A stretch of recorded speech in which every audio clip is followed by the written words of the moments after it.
సంతానం కావాలన్న మీ కలను నిజం చేసుకోండి. 49 అంటే సంతానం, 49 అంటే సంతోషం. వివరాలకు సంప్రదించండి. శ్రావణ మాసం వచ్చేసింది కదా, మరి శ్రావణ సోమవారాల గురించి మనం తెలుసుకున్నాం. ఈ రోజు శ్రావణ మంగళవారాలు మేమంతా గౌరీ వ్రతం ఎలా చేయాలో తెలుసుకుందాం. శ్రావణ మంగళవారం చాలా ప్రధానంగా ఉంటుందమ్మా. కొత్తగా పెళ్ళైనటువంటి ఆడపిల్లలు తప్పనిసరిగా మంగళవారం నోములు నోచుకుంటూ ఉండడం చాలా కాలంగా అలవాటుగా ఉన్న పద్ధతి. అయితే మంగళవారం మనం ఏదైనా స్టార్ట్ చేయాలంటే ఆలోచిస్తూ ఉంటాం. మరి కొత్తగా పెళ్ళైన వాళ్ళు గౌరీ వ్రతం అది స్టార్ట్ చేయొచ్చా? మంగళవారంతో సమస్య ఏమీ లేదమ్మా. మంగళవారం నాడు ఏది చేసినా మళ్ళీ మళ్ళీ చేస్తాం. అందుకని మంగళవారం మారు కోరుతుంది అని చెడ్డ పనులు చేయకుండా ఉంటాం. మంచి పనులు చేస్తే మళ్ళీ మళ్ళీ చేస్తాం. తప్పేమిటి? అంతేగా. అదే కదా, ఏదైనా చూసే దృక్పథమే కదమ్మా. అంతే కదా, చూసే దృక్పథం కాదు. అసలు ఒకటి సత్యం ఉంటుంది, దాన్ని సరిగ్గా అర్థం చేసుకోలేం మనం.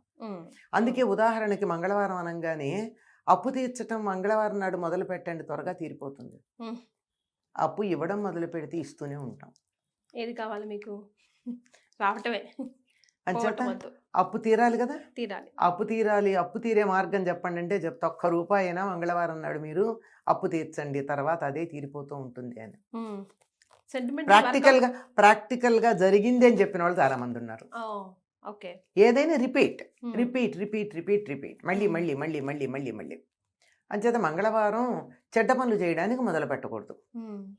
అంటే మన చెడ్డ పనులు మనం చేస్తామంటే కొన్ని తప్పనిసరి చేసే ఉంటాయి కదమ్మా, అట్లాంటివి చెయ్యం. అంతేగాని మంగళవారం పనికిరాందని ఏం లేదు. రైట్. సో మంగళ గౌరీ వ్రతం కొత్తగా పెళ్ళైన పెళ్లి కూతురు ఆడపడుచులో డెఫినెట్గా స్టార్ట్ చేయొచ్చు.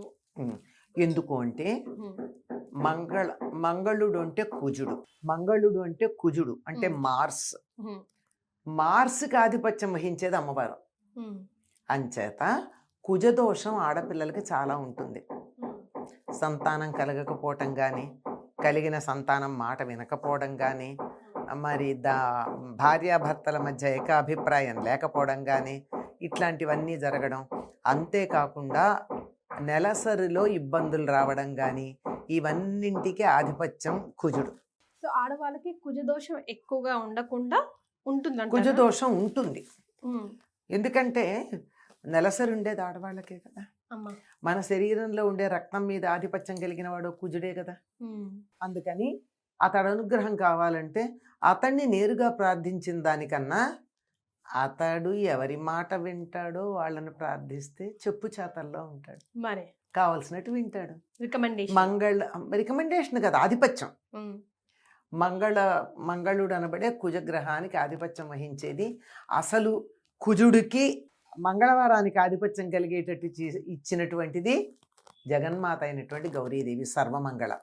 అందుకని ఆ రోజు అమ్మవారిని కనుక మనం ప్రార్థించుకున్నట్టయితే స్త్రీలకు ఉండే దోషాలు ఏమీ లేకుండా పోతాయి.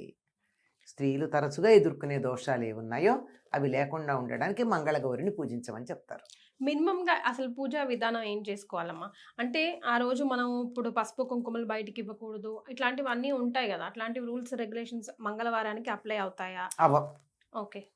ఎందుకంటే గౌరమ్మని పెట్టుకుంటాం, అది నలుగురికి పంచవచ్చు కదా. గౌరమ్మని ఎందుకు పంచుతారమ్మా? గౌరమ్మని తీయరు కదా. ఆ రోజు తీయకూడదు కదా. ఆ రోజు ఎందుకు తీస్తారు? తీయరు. మర్నాడు అలాగే ఉంచుతారు. ఇంకా కొంతమంది అయితే 4 వారాలు అదే గౌరీదేవిని ఉంచుకుంటారు, పసుపుతో చేసింది. తర్వాత కూడా గౌరీదేవిని ఎవరికి పంచరమ్మా. తీసిన తర్వాత కూడా ఆ ముత్తైదులైన వాళ్ళు ముఖానికి పసుపుగా తమ ఇంట్లో తాము రాచుకోవడమో, లేకపోతే తులసిలోనో ఎక్కడో ఎవరు తొక్కని చోట పెట్టడమో చేస్తారు తప్ప అది తీసి అందులో గౌరీదేవినే తలో కాస్త అందరికీ పంచే పద్ధతి ఎక్కడా నేర్చుకోవాల. కనుక మీ ఇంట్లో ఎన్ని విగ్రహాలు ఉండని, ఎన్ని ఛాయాచిత్రాలు ఉండని, ఎన్నన్నా బొమ్మలు ఉండని, ఏదన్నా కానీ పూజ చేసేటప్పుడు మాత్రం పసుపు గౌరీదేవే ప్రధానం. పసుపుతో గౌరీదేవిని, పక్కన వినాయకుడిని చేసి ముందర నిర్విఘ్నంగా పరిసమాప్తి కావాలని వినాయకుడిని పూజించి ఆ తర్వాత గౌరీదేవిని పూజిస్తాం. నిత్యం చేసే పూజ కాక ఆ పూజ అయిపోవాలి, అది ఇది కలపకూడదు. వ్రతాలు అవన్నీ కూడా మన నిత్య పూజ అయిన తర్వాత చేసుకునేవి. అంటే పూర్వకాలం మగవాళ్ళు చేసేవారు అనుకో నిత్య పూజ, అందువల్ల వాళ్ళు పూజ చేశాక చేసుకునేవాళ్ళం. ఇప్పుడు అది కూడా ఆడవాళ్లే చేస్తున్నారు కనుక అది కూడా పూజ అయ్యాకే ఇది ఆ పూజ అయిన తర్వాత ఇచ్చేసుకుంటూ ఈ పూజలో ఈ గౌరీదేవిని వినాయకుడిని పెట్టుకుని పూజ చేసుకుని పూజ అంతా అయిన తర్వాత పూజలో అంతర్భాగంగా తోర పూజ చేస్తారు. దీనికి ప్రత్యేకం. ఏం చేయాలంటారమ్మా? అంటే 5 పోగుల దారం తీసుకుని 5 ముళ్ళు వేసి ఒక 3 పెట్టుకుంటారు. ఒకటి అమ్మవారికి, ఒకటి ముత్తైదువకి, ఒకటి తాను కట్టుకునేటందుకు, ఈ 3. అయితే కొంతమందికి ఏంటంటే ఏడాదికి పెరుగుతాయి. మొదటి ఏడాది 5 ఉంటే, రెండో ఏడాది 10, మూడో ఏడాది 15 అట్లా పోగులు, ముడులు, ముత్తైదులు కూడా. అలాగే జ్యోతులు, జ్యోతుల్లో వెలిగించాలా దీపం కూడా? దీపం మామూలు దీపం కాకుండా కథ చెప్పుకునేటప్పుడు జ్యోతుల్లో దీపం వెలిగిస్తారు. జ్యోతులంటే బియ్యం పిండితో అదే చలిమిడిలాగా చేసి దాంతోనే ప్రమిదలు చేసి అందులో ఆవునేతి ఒత్తులు పెట్టి దీపం వెలిగిస్తారు.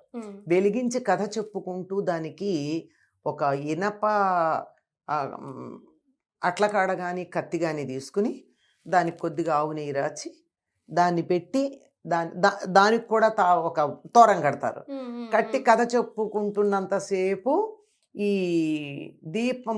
దీపాల మీద ఈ వెలిగించిన జ్యోతులు ఉన్నాయే, ఈ జ్యోతుల మీద దాన్ని పెడతారు. కాటుక తయారవుతుంది. కొంచెం ఆవు నెయ్యి రాచి ఇంత ఒక చుక్క ఇలా అంతే అంటనట్టు పెట్టి ఆ దీపాల మీద ఈ కత్తిని పెట్టి లేక అట్లకాడని పెట్టి దానికి కూడా తోరం కడతారు. కట్టి దాన్ని అక్కడ పెట్టి కథ చదువుతారు. కథ చదివే వరకు దాని మీద ఎట్లా పెడితే కాటుక తయారవుతుంది. ఆ కాటుక కళ్ళకు పెట్టుకుంటారు. అది వచ్చిన ముత్తైదులకు కూడా ఇస్తారు. ఎవరైతే కాటుక కళ్ళకు పెట్టుకుంటారో వాళ్ళకి కంటికి సంబంధించిన దోషాలు లేకపోవడమే కాదు, వాళ్ళ వంశంలో ఎవ్వరికీ కూడా అంధత్వం ఉండదు. ఇది ఆ కథలో మనకు కనపడుతుంది అనమాట. చెప్పేటటువంటి కథలో మంగళగౌరి కథ అని దొరుకుతుంది. మంగళగౌరి వ్రతానికి సంబంధించిన కథ దొరుకుతుంది, అందులో కనపడుతుంది. అయిన తర్వాత అమ్మవారికి తాంబూలం ఇస్తారు. ఒక ముత్తైదువని సాక్షాత్తు గౌరీదేవిలాగా కూర్చోబెట్టి ఆవిడికి అన్ని రకాల ఉపచారాలు చేసి భోజనం పెట్టి ముత్తైదుకి ఇష్టం ఉంటే చీరలు పెడతారు, లేనట్టయితే తాంబూలం ఇచ్చి పంపిస్తారు. భోజనం మాత్రం పెడతారు. పూర్వకాలం అయితే తమ ఇంటికి వచ్చి తమ ఇంట్లోనే వాళ్ళు తలంటి పోసుకునేటట్టు, ఇక్కడే తలంటి పోసుకుని ఇక్కడే వాళ్ళు ఉండి వాళ్ళకి వీళ్ళు కాళ్ళు కడిగి ఆ ముత్తైదుకి స్వయంగా కాళ్ళు కడగాలి. అమ్మవారి కాళ్ళు కడగలేం. అంటే ఇప్పుడు మనం షోడశోపచారాల్లో అమ్మవారికి చేసేవన్నీ ముత్తైదుకి చేస్తారు. ఆవిడికి చేయలేంగా వీడికి చేస్తారు. ఆవిడికి పెడితే మరి పండు తిందో లేదో మనకి తెలియదు, ఈవిడైతే తింటుంది. అలా చేసి ఆవిడ చివరికి వాయనం ఇస్తేనమ్మా వాయనం అని తెలుగులో చెప్పిస్తారు. ఆవిడ పుచ్చుకుంటున్నట్టు ఎవరు మీరు అంటే నేనే సాక్షాత్తు మంగళగౌరీ దేవిని అని అంటారు. ఎంత గొప్ప విశేషం అమ్మా. కోరితి వరం అంటే ఇస్తిని వరం అంటుంది. ఇంత అయ్యాక పక్కింటి ఆవిడ నేను ముత్తైదుగా పిలుచుకుని నేను వ్రతం చేసుకున్నాక ఆవిడ నాకు వరం ఇస్తాను అని అన్నాక రేపు పొద్దున ఆవిడ నాకు హాని చేస్తుందా, ఆవిడికి నే చేస్తానా? మరే ఎంత గొప్ప సామాజికమైనటువంటి ప్రయోజనం ఉంది. అయితే అమ్మ, ఈ మంగళవారం పూట ఇచ్చే వాయనంలో ఏమేమి ఉండాలి, ఏమేమి ఉండకూడదు? అంటే ఈ మధ్య కాలంలో కొత్త పోకడలకు పోయి మేము మాకు కావాల్సిన గిఫ్ట్లన్నీ ఇస్తా ఉన్నాం కదా, ప్లాస్టిక్ వస్తువులు కానీ అవి కానీ ఇవి కానీ, అందులో అవన్నీ తాంబూలంలో కాదమ్మా, విడిగా మీరు ఇచ్చిన గిఫ్ట్లన్నీ ఇచ్చుకోవచ్చు. తాంబూలంలో శనగలు, ఆకు, ఒక్క, పండు, ఓపికంటే దాన్ని ఏమంటారు రవికెల బట్ట ఇవ్వచ్చు. చీర పెడితే కూడా పెట్టచ్చు. అంతే. ఈ మిగిలినవన్నీ మీ ఇష్టం. ఇంకే మీరు ప్లాస్టిక్ ఇస్తారా, వెండి ఇస్తారా, బంగారం ఇస్తారా, ఆస్తి దోచిస్తారా, అదంతా మీ ఇష్టం. కానీ ప్రధానంగా ఆకు, ఒక్క, సున్నం, శనగలు ఎందుకు ఇస్తారంటే శనగలేమో గురువుకి సంబంధించినవి, ఒక్క ఏమో కుజుడికి సంబంధించింది, సున్నమేమో చంద్రుడికి సంబంధించింది, ఆకులేమో సూర్యుడికి సంబంధించినవి. ఇవన్నీ దోషాలు పోతాయి తాంబూలంగా ఇంకోళ్ళకి ఇచ్చుకుంటే అని అవి ఇస్తారు. అందుకనే ఇవి ఇచ్చేటప్పుడు కక్కుర్తి చేయకుండా, అంటే వక్కల బదులు సోంపు ప్యాకెట్లు పెట్టడం లాంటివి చేస్తే మరి దానికి మీనింగ్ పోతుంది కదా. అదే కదా, అసలు ఆ ప్లాస్టిక్ ప్యాకెట్లే పెడుతున్నారు, అది బాధగా ఉంటుంది. పసుపు కదమ్మా, పేపర్లో పసుపు కాదు, పసుపు కుంకం కాలికి ఇస్తాం, ఇక దాంట్లో ఇవ్వాల్సిన పని లేదు. పసుపు కుంకం ప్యాకెట్లు ఇవ్వాల్సిన పని ఏం లేదు, ఎందుకు ఇస్తారో తెలియదు. అవేవో లక్క జోళ్ళు అని చెప్పి తర్వాత ఉద్యాపనలో వెండికి లక్క పిడతల్లో పూర్వం కుంకుమను పసుపు పెట్టడానికి కుంకుమ భరణలు అలా వచ్చే వాటిలో ఇచ్చేవాళ్ళు.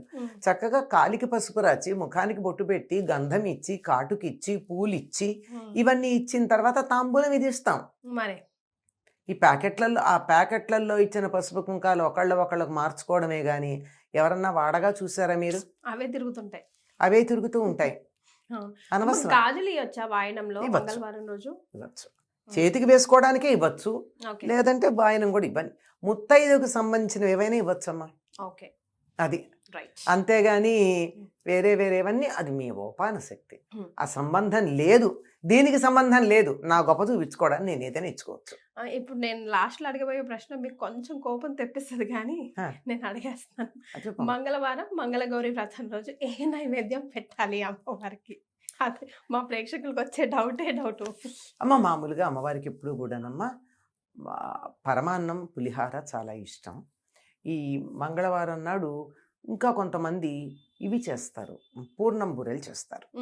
అది ఇంకా తర్వాత అన్ని రకాల వంట, పప్పు, కూర, పులుసు, పచ్చడి, పెరుగు, నెయ్యి, అన్ని రకాల పదార్థాలు ఉండి పరమాన్నం దేనికైనా మనకి శ్రేష్టం. పరమాన్నం అన్నాం క్షీరాన్నాన్ని. పాలతో చేసేదాన్ని పరమాన్నం అని ఎందుకన్నాం అంటే అన్నిట్లోకి శ్రేష్టం అని. పాలతో ఉడికించిన పరమాన్నం, ఆ తర్వాత పులిహార, చిత్రాన్నం కూడా అమ్మవారికి ఇష్టం. మనకి అన్ని చెప్తారు కదా అన్ని రకాల అన్నాలు, వాటిల్లో ఏవైనా పెట్టచ్చమ్మా. చాలా సంతోషం అమ్మా, ధన్యవాదాలు.